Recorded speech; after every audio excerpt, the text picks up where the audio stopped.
आज हम लोग अपना नया टॉपिक लेकर आए हैं। आज हम लोग बड़े सिंपल तरीके से किरचॉफ के नियम और हम लोग व्हिटस्टोन ब्रिज के बारे में डिस्कस करेंगे। स्टूडेंट देखिए, किरचॉफ का फर्स्ट लॉ क्या कहता है। स्टूडेंट इसको हम लोग बोलते हैं KCL, Kirchhoff current law. Kirchhoff से करंट लॉ हम लोग बोलते हैं इसको। और स्टूडेंट इसको हम लोग फर्स्ट लॉ भी बोल देते हैं। क्या कहता है स्टूडेंट, किरचॉफ का फर्स्ट लॉ ये कहता है the algebraic sum of total current flowing through a point या जंक्शन इज ऑलवेज जीरो। इसने ये कहा था कि the algebraic sum of total current flowing through a point, या हम लोग लिख सकते हैं junction is always zero. Student जितना किसी पॉइंट पे करंट होता है टोटल जीरो होता है। देखिएगा कैसे, इनके हिसाब से शुरुआत में जो बात कही गई, हमारे पास एक पॉइंट है और स्टूडेंट हमने यहाँ से बोला कि करंट एंटर कर रहा है I1, I2, I3, यहाँ से हमारे पास रहेगा I4 और ये रहेगा I5। तो स्टूडेंट अलजेब्रिक सम, शुरुआत में हमने कहा कि I1 plus I2 plus I3 plus I4 plus I5 बराबर जीरो। लेकिन स्टूडेंट यहाँ नोट करने की बात ये है कि हमारे पास इनका एडिशन जीरो नहीं हो सकता। तो हम लोग क्या करेंगे, हमने कहा कि जो करंट एंटर कर रहा है वो पॉजिटिव और जो लीव कर रहा है वो नेगेटिव। आपको याद रखना है, अगर करंट हमारे पास एंटर करेगा तो वो रहेगा पॉजिटिव, और अगर हमारे पास करंट किसी पॉइंट से लीव करेगा तो वो क्या रहेगा, नेगेटिव। आपको याद रखना है। तो स्टूडेंट यहाँ क्या होगा, I1 plus I2 plus I3, ये उधर जाके क्या हो जाएगा I4 प्लस I5। तो स्टूडेंट ये क्या कहता है कि टोटल करंट एंटरिंग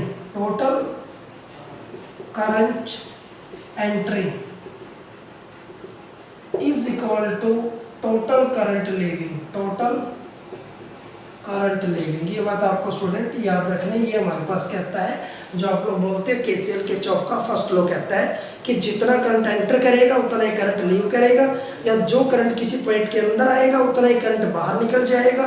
तो उस पॉइंट के ऊपर जो अलजेब्रिक सम, जो टोटल करंट रहेगा वो रहेगा हमारे पास जीरो। इसको स्टूडेंट हम लोग बोलते हैं KCL, किरचॉफ का फर्स्ट लॉ हम लोग इसको बोलते हैं।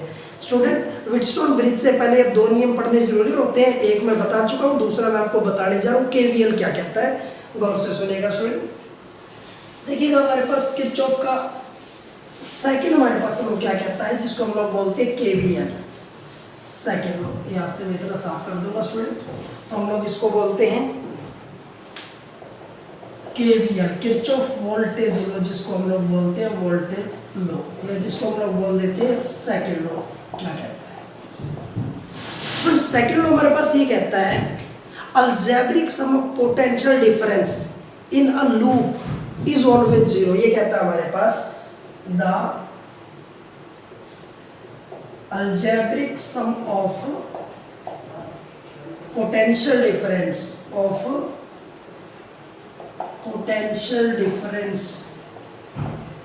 in a loop is always zero. किसी एक लूप का पोटेंशियल डिफरेंस जीरो होता है। अब स्टूडेंट इसको अलग अलग आसान भाषाओं में कैसे बताया जाता है। कुछ किताबें ये कहती है हमारे पास, अगर हमारे पास डायरेक्शन जो होगी, अगर वो क्लॉकवाइज होगा तो हम पॉजिटिव सिंबल असाइन करेंगे।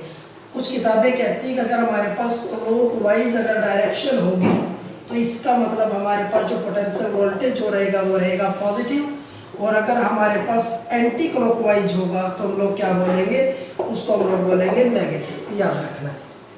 कुछ किताबें ऐसी कहती है हमारे पास, अगर हमारे पास जो डायरेक्शन रहेगी, जो फ्लो रहेगा, अगर वो हमारे पास नेगेटिव टू पॉजिटिव जा रहा है तो इसका मतलब वहाँ हम जो नेट सिंबल लेंगे हमेशा पॉजिटिव लेंगे, और अगर हमारे पास डायरेक्शन पॉजिटिव टू नेगेटिव जा रही है तो हम वहाँ पे क्या लेंगे, नेगेटिव लेंगे। बातें आपको याद रखनी है।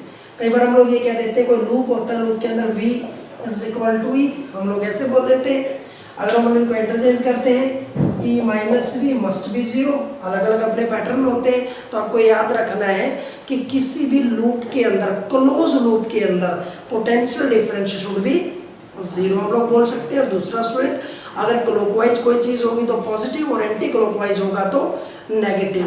अगर हमारे पास करंट का जो फ्लो जो डायरेक्शन रहेगा हमारे पास अगर नेगेटिव टू पॉजिटिव रहेगा तो सिंबल नेट पॉजिटिव आएगा, अगर पॉजिटिव टू नेगेटिव रहेगा तो हमारे पास क्या आएगा, नेगेटिव आएगा। अब हमारा जो सबसे मेन टॉपिक है वो मैं आपको बताने जा रहा हूँ स्टूडेंट। उस टॉपिक का मैं आपको सबसे सिंपल और सबसे आसान तरीका बताने जा रहा हूँ, तो आप किताबों को ना देख के आप उस कंसेप्ट को समझिएगा, बिल्कुल देसी भाषा में हम उसको डिफाइन करेंगे। हमारे टॉपिक का नाम है व्हीटस्टोन ब्रिज। आइएगा स्टूडेंट, व्हीटस्टोन ब्रिज क्या कहते हैं देखिएगा जरा, देखिएगा student Wheatstone bridge, Wheatstone bridge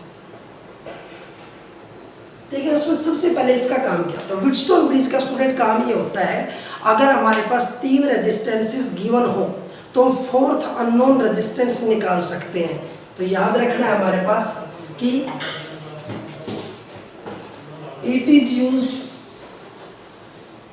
to measure the unknown resistance, unknown resistance when 3 are given, जब 3 हमारे पास गिवन होते हैं। जब 3 रेजिस्टेंस हमारे पास दे दिए जाते हैं तो हम लोग 4th अननोन रेजिस्टेंस निकाल सकते हैं। स्टूडेंट ये इसकी डेफिनेशन होती है जो आपको याद रखनी है। मैं इसको साफ कर रहा हूँ, भी आपको मैं समझाऊंगा आगे। स्टूडेंट अगर हम लोग इसके प्रिंसिपल की बात करते हैं तो इसका प्रिंसिपल किस पे डिपेंड करता है, किरचॉफ लॉ, जो किरचॉफ के हमने नियम पढ़े हैं वो इसका प्रिंसिपल होता है। अब आइए देखिएगा हम इसको डिस्कस करते हैं कैसे। स्टूडेंट मैंने आपके सामने एक ये हमने इसका डायग्राम कंस्ट्रक्ट किया, ये हमने लगाया गैल्वेनोमीटर, ये हो जाएगा। यहाँ से हमने कोई सोर्स लगा दिया, ये हो जाएगा। स्टूडेंट यहाँ से करंट आई आएगा हमारे पास, ठीक है। इसको मैंने नाम दिया R1, ये R2, ये R3, ये R4। ये हमारे पास रहेगा गैल्वेनोमीटर G रहेगा। स्टूडेंट देखिएगा, नाम दे दो A, B, C और D। जैसे यहाँ करंट एंटर करेगा तो यहाँ हम करंट को 2 पार्ट्स में तोड़ देंगे। इधर जो चला गया उसका नाम R1 है तो इसका नाम I1 रहेगा, और जो करंट इधर चला गया वो रहेगा I3। आपको याद रखना है। इस जगह आगे करंट को हम तोड़ेंगे, इधर चला गया I1 और इधर चला गया I3। अब देखिए स्टूडेंट, यहाँ जब हम पहुंचे तो यहाँ एंटर किया I1 ने। अब यहाँ 2 टुकड़े हुए, आप गौर से देखिएगा। इधर कौन सा चला गया I2 और इसमें कौन सा चला गया IG। फिर यहाँ देखिएगा एंटर किया इसने और इसने एंटर किया, तो इधर कौन सा जाएगा I4। जो हमने रेजिस्टेंसेस को नाम दिया हम उनको कॉरस्पॉन्डिंग वही नाम देंगे, आपको याद रखना है। आइएगा स्टूडेंट, सबसे पहले मैं बात करता हूँ एट B। हम लोग बात करते हैं एट B। यहाँ मैं लगाऊंगा KCL, और अब जानते हैं KCL में क्या होता है, जितना करंट इस पॉइंट के B के अंदर आएगा उतना ही करंट बाहर निकलेगा। तो यहाँ अंदर कितना करंट आ रहा है I1 और बाहर कितना जा रहा है I2 और IG। तो आपको याद रखना है I1 is equal to IG। अब यहाँ से स्टूडेंट देखिएगा IG गैल्वेनोमीटर जो होता है वो नेग्लिजिबल करंट लेता है, करंट को निगलेक्ट मानते हैं हम लोग, तो IG इक्वल टू 0 लगभग हो जाएगा। तो स्टूडेंट हम लोग इसको क्या बोल सकते हैं, I1 is equal to I2, equation number 1 रहेगा। आपको याद रखना है स्टूडेंट ये। अब हम यहाँ की बात करते हैं एट D। यहाँ की देखिएगा स्टूडेंट, एट पॉइंट D, यहाँ पे हमें क्या लगाना है, किरचॉफ करंट लॉ।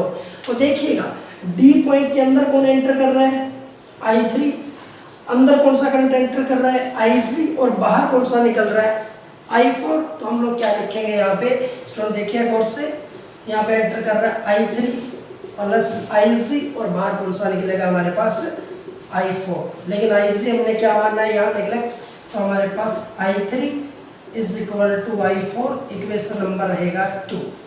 स्टूडेंट यहाँ तक आपको याद रहेगा। अब हमें लूपिंग लेनी है, देखिएगा कैसे लूप लेते हैं हम लोग। सबसे पहले स्टूडेंट लूप लेंगे A B D A, हम आधा लूप लेंगे, ये इतना, ये टर्मिनल लेंगे हम लोग पूरा, याद रखना है। तो यहाँ हमें क्या लगाना है, at loop A B D A, A B D A। इस लूप की अगर मैं बात करता हूँ तो यहाँ हमारे पास लगेगा KVL, सेकेंड लॉ किरचॉफ का वोल्टेज लॉ हमारे पास लगेगा। देखिएगा स्टूडेंट KVL क्या कहता है, ये रहेगा क्लॉकवाइज, जैसे ये क्या रहेंगे ऐसे क्लॉकवाइज, और इधर से क्या आ रहा है एंटी क्लॉकवाइज। देखो हमने कहा था ना जो क्लॉकवाइज रहेगा वो पॉजिटिव और जो एंटी क्लॉकवाइज चलेगा वो नेगेटिव। तो स्टूडेंट हमारे पास क्या होगा देखिएगा, मैंने लिखा I1R1 plus IJ into Z is equal to, इधर से क्या आ रहा है देखिएगा, यहां से आ रहा है हमारे पास I3 और R3 याद रहेगा। लेकिन IJ हमारे पास क्या है नेगलेक्ट है, तो हमारे पास क्या बनेगा I1R1 is equal to I3R3। Student equation number रहेगी हमारे पास 3, याद रहेगा आपको। अब मैं थोड़ा सा ऊपर से लिखता हूं। अब स्टूडेंट मैं पूरा लूप लेके चलूंगा ABCDA। अब हम लोग क्या लिखेंगे लूप ABCDA, हम ABCDA पूरे लूप की बात करेंगे हम लोग। तो इसके अंदर हम लोग क्या लगाएंगे देखिएगा, ये तो नेगलेक्ट हो जाएगा, मिनिमम करंट लेता है ये दोनों चलेंगे ऐसे क्लॉकवाइज, और यहां से दोनों कैसे आएंगे एंटी क्लॉकवाइज। गौर से देखिएगा स्टूडेंट, यहां से करंट आके यूं चला गया, एक तो यूं ऐसे आएगा और यहां से ऐसे आएगा, तो ये दोनों क्लॉकवाइज और ये दोनों एंटी क्लॉकवाइज। तो हम यहाँ पे क्या लगाएंगे KVL। तो KVL के अंदर देखिएगा क्या होगा, यहाँ से I1R1 प्लस I2R2, इधर से I3R3 प्लस I4R4, याद रहेगा स्टूडेंट। अब मैं डायग्राम साफ करने जा रहा हूँ और से देखिएगा, यहाँ मैंने क्या स्टेप यूज किया, ये दोनों क्लॉकवाइज, मैंने इन दोनों को जोड़ा I1R1 प्लस I2R2, ये एंटी क्लॉकवाइज I3R3 I4R4, मैंने दोनों को कंपेयर कर दिया, इक्वेट कर दिया। अब मैं इसको साफ करने जा रहा हूँ। अब देखिएगा स्टूडेंट यहाँ से हमारे पास क्या रिजल्ट बना। अब देखिएगा यहाँ I1R1 I2R2 is equal to I3R3 I4R4। अब ये इक्वेशन हमारे पास कौन सा बिल्टअप हो गया, इक्वेशन नंबर रहेगा हमारे पास 4। अब देखिएगा अगर मैं इक्वेशन नंबर 1 का यूज करता हूँ, यहाँ I1 I2 बराबर है, तो यहाँ मैं क्या लिखूंगा I1R1 और इसकी जगह I1R2, क्योंकि I1 I2 बराबर है तो मैंने यहाँ लिख दिया है। इधर देखिएगा I3R3 प्लस I4 की जगह मैं क्या लिखूंगा, यहाँ देखिएगा I3 और I4 क्या दोनों बराबर है, तो यहाँ मैं लिखूंगा I3 और R4। ये कहां से आया, फ्रॉम इक्वेशन 1 एंड 2 का मैंने यूज किया। अब स्टूडेंट यहाँ से I1 अगर कॉमन आएगा तो R1 plus R2, I3 common लेंगे तो R3 plus R4, equation number रहेगी हमारे पास 5। अब स्टूडेंट 5 को डिवाइड करेंगे 3 से, डिवाइड 5/3, डिवाइड इक्वेशन 5/3, तो क्या होगा I1 R1 plus R2 I3 plus R4, इसको डिवाइड करेंगे देखिएगा I1 R1, इसको डिवाइड करेंगे देखिएगा वहां से हमारे पास I3 R3, कैंसिल आउट। इनको अलग अलग डिवाइड करेंगे R1/R1 प्लस R2/R1, अलग अलग डिवाइड करेंगे R3/R3 plus R4/R3, cancel out. तो क्या बचेगा 1 plus R2/R1 1 plus R4/R3, cancel out. तो हमारे पास बचेगा R2/R1 R4/R3। तो स्टूडेंट अगर इनमें से कोई भी 3 रेजिस्टेंसेस अगर हमारे पास गिवन हो तो 4th रेजिस्टेंस स्टूडेंट यहाँ पे निकाल सकते हैं। ये हमारा टॉपिक रहेगा आज का व्हीटस्टोन ब्रिज। आप इसको बड़े सिंपल तरीके से पढ़ेंगे। हमारे इस तरह के और टॉपिकों को देखने के लिए हमारे चैनल पर बने रहिएगा, लाइक सब्सक्राइब करते रहिएगा। Thank you.